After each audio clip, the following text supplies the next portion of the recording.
and he won't abandon them. Sung-hoon, clearly frustrated, calls him an idiot, questioning why Sung-jae is pestering him in a situation like this. Sung-hoon insists he has no plans to be buried alive because of incompetent fools like Sung-jae.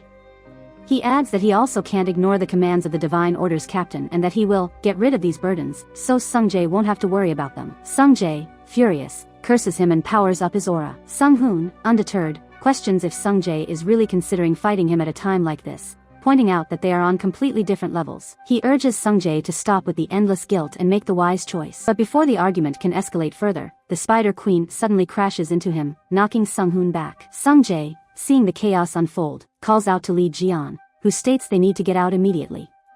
However, Sung-jae insists they can't leave because the exit is blocked by the calamities, so they either need to use the teleport device or deal with all the enemies themselves. He points out that there are many injured people who need help and that the Ares group guards are blocking the outside.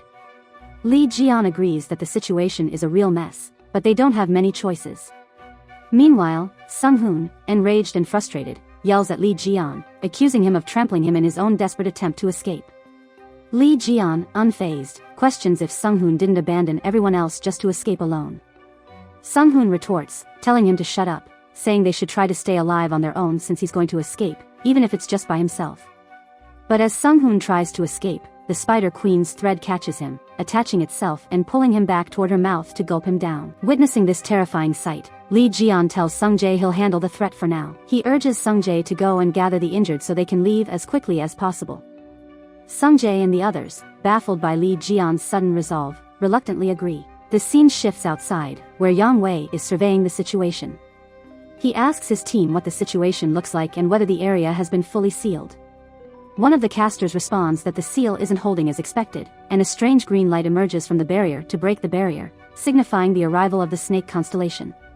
Yang Wei, recognizing this, is shocked and wonders what's going on. Meanwhile, civilians are fleeing from the building, calling for help and shouting that there are still people trapped inside, mentioning that someone defeated the Spider Queen. Yang Wei, surprised, realizes that someone must have defeated the Spider Queen, a feat even he hadn't been able to accomplish. Determined to understand what's happening, he decides to check the building himself. However, the guards stop him, warning that calamities might still be lurking inside. Yang Wei shrugs them off, saying he doesn't care, and jumps in, intent on seeing the situation for himself. As Yang Wei moves through the wreckage inside, he is speechless at the sight. He wonders who could have managed to kill the Spider Queen and how anyone could pull off such a feat. Observing the remnants of battle, he realizes that something significant must have happened here, questioning if this means the Spider Queen truly was hunted down. Yang Wei begins to sense that the situation is becoming much more complicated than he anticipated. The power of those involved is beyond what he expected. As he tries to process it all, Yang Wei feels a strange presence near the window, and he notices a familiar figure. Yang Wei wonders why Hugo, the Sagittarius Saint, is here, realizing that Hugo might actually be the mastermind behind all of this. Just then, Yang Wei hears a voice echo in his mind, asking if his life would have been easier if he hadn't been present and questioning what's wrong with him. The voice taunts him, pressing on his insecurities and asking if he feels uncomfortable or out of place. Yang Wei, visibly shaken, doesn't know how to respond to the eerie voice haunting him. Lee Ji-yeon then appears, stepping out of the shadows, questioning why his expression looks so grim.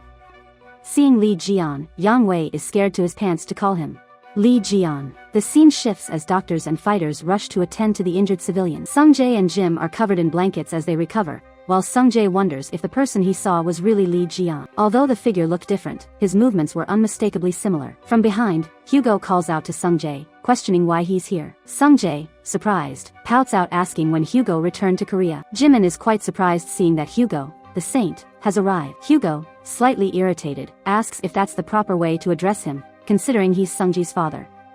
Jimin chuckles, and Sung-jae brushes off Hugo's remark. Hugo examines Sung-jae and notes that he doesn't appear to be injured. He should be fine after receiving some treatment. Hugo then asks why Sung-jae was in the area, saying he heard a calamity was killed there. Curiously, Hugo presses if he saw who did that. But Sung-jae merely shrugs, frustrating Hugo further. Hugo mutters to himself, wondering just whom Sung-jae takes after. Meanwhile, Jim adds that Jeon-hyung should be fine, which surprises Hugo. He grabs Jimin by the shoulder and urgently asks if he just mentioned Jeon-hyung. He demands to know where Jeon-hyung is and how Jimin knows about him. Jimin speculates that he might be Jeon's friend. Realizing the Saint Hugo's name is Oh Taek-soo, explaining that Jeon-hyung is currently inside the building. Furthermore, He reveals that Jian Hyung is the one who defeated the Spider Queen and that he introduced himself as Li Jian. Hugo, visibly intrigued, tells Jimin to share more details. Suddenly, an explosion rocks the building, and Hugo grits his teeth, realizing something is wrong. Elsewhere, Yang Wei is locked in a fierce battle with Li Jian.